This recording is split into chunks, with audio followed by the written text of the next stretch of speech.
and you got your work cut out for you. Let's talk about 13 secret strategies or 13 ways that you can supersize your business. Sharon Horne-Ellstrom here, and our idiom, our expression today is you've got your work cut out for you. This is an idiom or an expression that dates back to the 1600s, so it's a really old one. It comes from tailoring, of course, and making things out of fabric, not crafty things. This is a little crafty thing, but it had things cut out, prefabricated and cut out ahead of time to make the project easy. This is actually from a baby bag for my granddaughter that I thought was really cute. And my other granddaughter likes to play with stuff like this, so I saved it for her. And it fits our discussion today. What are ways that you can make sure that you pre-plan, that you have things in place to take care of a difficult or challenging task? Now, I don't know about you, but nobody told me how difficult or how challenging it was going to be to build my own business. From the very beginning, from starting out to building and growing and supersizing many different businesses over the decades, I had to listen and learn and look and pay attention to what worked and what didn't work. And over the years, I learned some secrets and things that do work and things that don't. Now, in no particular order, I'm going to share 13 of those with you right now so that you can handle a more difficult task. Because I don't know about you, but I totally agree and believe that building a business, especially supersizing a business, starting a business is hard. Supersizing and growing that business is even harder, actually, because it takes a lot more skills, a lot more abilities, a lot more people, a lot more resources to grow and build a business than it does to just start one out, especially nowadays with the internet and everything. So what are some of these secret tactics and strategies that we need to use to build and grow and supersize our business? Number one, focus on established revenue streams. If you've already got a business and you're doing well, you don't want to grow a business that isn't working, right? If you're struggling still, you need to put systems and processes and procedures in place to automate the things that are working. And you want to focus and build upon the things that are working and bringing money into your business and minimize the things that aren't, or absolutely stop doing some of those things. You want to focus on the customer experience. And there's a whole lot of things that go into this. Number one, knowing who your customer is, what their problems are, how to serve them, what's important to them, what their needs, wants, and desires are, things like that, all go into the customer experience. We want to be adaptable and flexible to what happens, because the best laid plans are for fools, I think, in that we can plan and plan and plan, but until we take action and actually test and try something, we have no idea whether it's going to work for us or not. Until we put something into action, we don't know what's going to happen. 2020 absolutely positively proved that to every person on the planet that I'm aware of, as well as every business owner. Every business owner I've worked with over the last year and a half has had profound pivots and changes and flexibility and adaptability in order to move and sway and change their past business to their current business today. Number 4, we want to reduce our risks. We want to be looking for ways to minimize our risks in all the different areas and aspects of our business. Number 5, we want to research the competition. And this is kind of an ongoing thing. I think people, when they first start their business, are like, they'll look at the competition. If they look at the competition, a lot of people just start their business for other reasons, but they'll look at the competition and then they pretty much forget about it unless something happens that it's in their face or in their business results, that they see that a competitor is digging into their business. Then they'll look at the competition. But when we begin our business, throughout the entire life of our business, we should be aware of what's going on, not only in our direct industry for competition, but in related industries or industries that aren't even related, things that might be other solutions for people that we haven't even thought of. So we want to keep an eye on the competition and expand our definition of competition.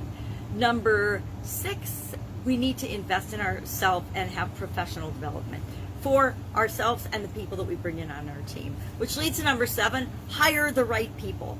Hire for the organization, where the organization is going, not for where it is right now. That's one of my best tips about that.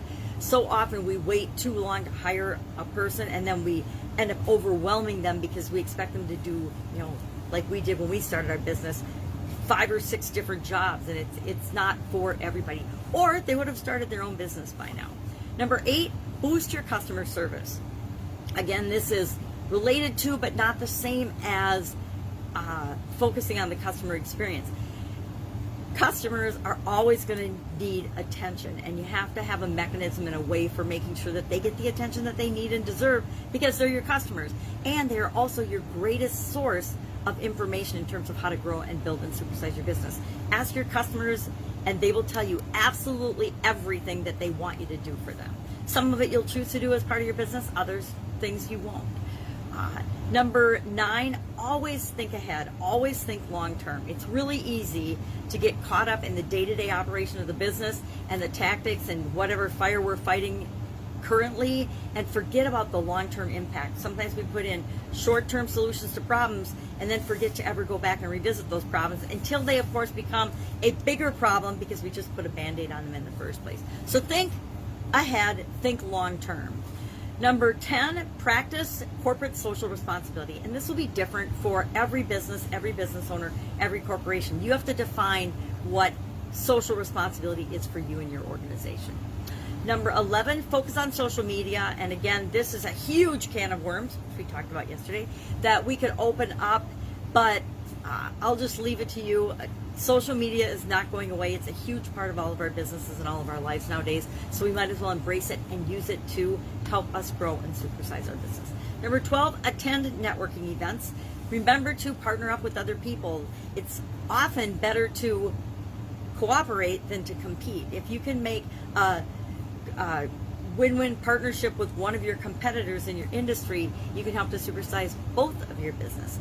And number 13, host local events. Have local events, have celebrations, celebrate your wins with your team and your people, but host local events and bring social awareness and social media, social responsibility, and teamwork, team building, professional development, all under one umbrella, and events help us to do that. And it brings attention to our local market, the place that we do business, which helps our communities. So those are just some of the ways that I like to supersize my businesses. They may or may not be helpful to you. Let me know which ones you have tried or haven't tried in the comments below, and see if that doesn't help you feel like you've got your work cut out for you. Just like you're making, I don't know if you've ever sewn. I learned to sew when I was a little girl. My mom and her mom were all sewers, and so we used to sew projects and purses and swimming suits. We have a swimming pool, so we were always my thing was I'd come home from school, I'd pop up, or every day, get up early in the morning, and I'd make a little swimming suit because I had a pattern that I liked. So I had a different swimsuit every day in the summertime. Things like that. But we learned to sew. Well, you learn to sew by having a pattern, cutting out the pieces, pinning it together, and then stitching it together. It's really similar in our business. We start out with a piece or the pieces. We have a plan. We put the pieces together. We test and we try. And if something doesn't work, we rip the seams out and we start over again until we create the thing that we want, the business that we want, the swimsuit that we want, whatever it is for us. So that's our expression, that's our idiom today. You've got your work cut out for you. Love to know your experience with this one. I guarantee I've said this one lots and lots of times in my life. And even if I haven't said it out loud, I've definitely thought, oh my gosh, I got my work cut out for me on this project or this thing or this business that I'm working with or my business that I'm trying to grow and supersize. That's it. Have an awesome day. I will, of course, be with you tomorrow with another interesting idiom about changes and challenges as we go through, and at the same time, the 30-day plus Get Up and Go challenge. Have an amazing day. If I can help you in any way, any questions, any idioms you'd like to know the origin and the meaning of, or how it ties to building your business, ask in the comments below. And I will, of course, be with you tomorrow.